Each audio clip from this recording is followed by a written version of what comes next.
Kagawad Respondor, kayo po ay syempre naging bida at kasama ngayon ng mga artista.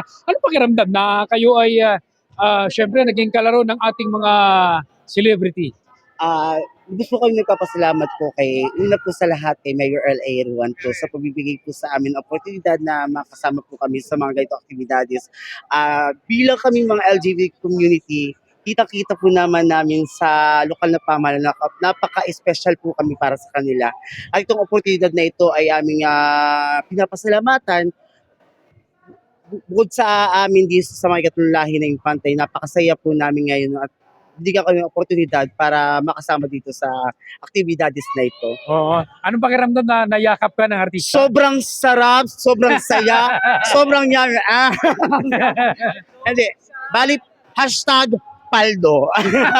Hindi, bali yung pong effort na ba ng lahat ng mga sili, kahit nasasaktan kami o napapagod, ay tuloy pa rin dahil yun po yung pagbibigay namin ng kasiyahan sa mga impantahin. Oo.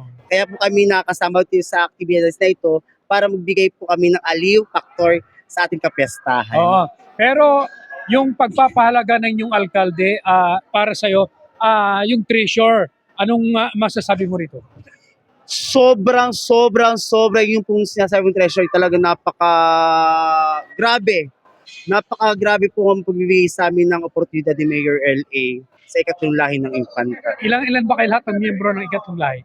For the members of LGBT community sa bahay ng Infanta, sa mga ikatlong lahi ng Infanta, ay kami po ay nasa may 300 plus na po actually. Pagkatapos mayroon po isang grupo na isang LGBT dito sa Infanta, pinag-expand sa 100% na po namin para kahit papaano isang impact, isang aktibidades at isang pagtulong sa kapwa project dito sa bayan ng Infanta. Ano pong panawagan niyo sa ating mga kababayan?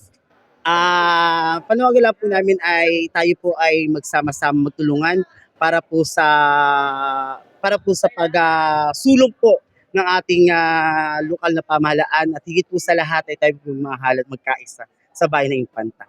Maraming salamat po, Kagawad. Maraming salamat po, sir.